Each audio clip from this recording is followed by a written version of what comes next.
mbokk yi on s'est beaucoup battu pour un projet. Ce projet boobu mooy sauver le Sénégal. Ce projet boobu mooy sauver le Sénégal. cant ak ngërëm ñeel na leen yéen ñi safoo site internet bi di Talibé Sonko TV li gën a fës ci bopp xabaar yi nag dañ koy door rek mbégte mi nga xamante ne rek dinañ koy delloo njukkal suñu juge yi ginnaaw kii di Sabassy Faye mi nga xamante ne rek moom moo defoon mbir mu nu mel kii di Ousmane Racine Thion daal dina ko ciy fekk si mu nekk nag ci contexte politique boo xamante ne rek lañ fay ñàgg a gis nag mooy xeex ak xoqatal doomu aadama fexe rek ba écarté kii di président Ousmane Sonko ngir mu bañ a bokk ci ñuy daggaan baatu askan wi ci atuma 2024 waaye nag verdigu démb ba rek wane na ne kii di Ousmane Racine Thion daal dinay suivre bu baax tànki Sabassy Faye mi nga xamante ne rek moo njëkk bañ nag ñu ràjjee kii di Ousmane Sonko ci liste électorale yi ba tey rek mbir mu nu mel nag nekk na dëgg joo xamante ne rek daal dinay liir ndaxte nag ci dëggu lëndëm dëgg rek la justice bi nag daal di taal ay lampam waral sénégalais yi rek jamono ji ñëpp ànd ak mbégte rek ginnaaw bu ñu déggoo boobulee dogal mu nekk réaction boo xamante ne rek mu mel ni rek buumu njaameel gi moom commencé na dok ak lii di liberté nag la ñu woote ci biir réew mi ba tax na rek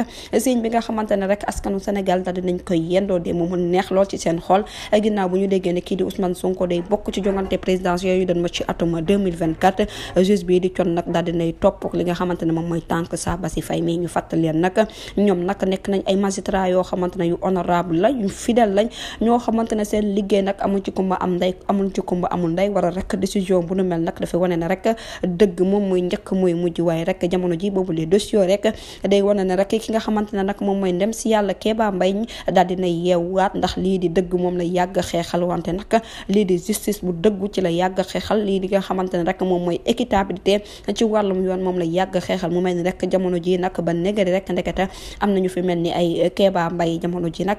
mbégte bi ci biir Sénégal nag foo ko natt rek daal dina koy wees ndax gis nañu nag kii di Macky Sall ak nguuram xoqatal doomu aadama rek lañ doon faral di def waaye nag décision bi nga xamante ne rek moom lañ bëggoon bu wàccoon ci kaw Ousmane Sonko rek maanaam kii di Ousmane Sonko du mën a doon candidat te bu ñu sañoon tamit xëy na seeni pexe bu sotti woon rek ko noonu Ousmane Sonko mu ngi ci guddi gu bët setagul waaye nag décision bi nga xamante ne rek suñu justice yi daal di nañ koy def te bañ a xool seen intérêt personnel waaye nag lépp rek ñu jarale ko nag ci dëggu lépp tamit ñu jarale ko ci li nga xamante ne rek moom moo war a am waaye nag wane nañ carrément que ne nag askan wi lañ fi nekkal waaye nekk luñ fi kenn koo xamante ne rek moom moo fi buur di bummi ba tey rek décision bi nga xamante ne rek daal dinañ koy def ci moomu lee mbir nag laalul benn yoon ci seen liggéey laalul ci seen njaboot waaye nag xool nañ seen diggante ak yàlla rek ba joxe loo xamante ne rek moom moo war a am ba tax na nag jamono ji inspiration dëgg rek la génération future bi nga xamante ne rek dañoo désespéré jël mbëkk mi instant bi nag nekk na société boo xamante ne rek société bu leer la ndax ginnaaw bu ñu déggee boobu lee dogal rek dafa nekk œuf de soulagement mu mel ni rek jeunesse su Sénégal ci seen jëm bopp dañ leen a yenoon lu diis lool ba tax na nag jamono ji ña ngay yaakaar bu baax ci ñi nga xamante ne ñoom ñooy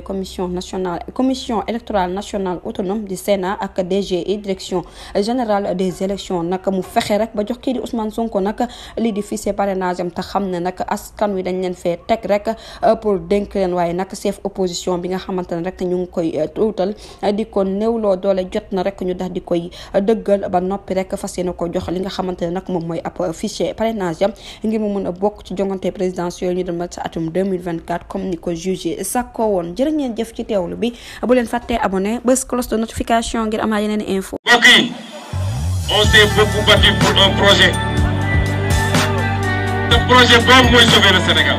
Ce projet boobu mooy sauver le Sénégal.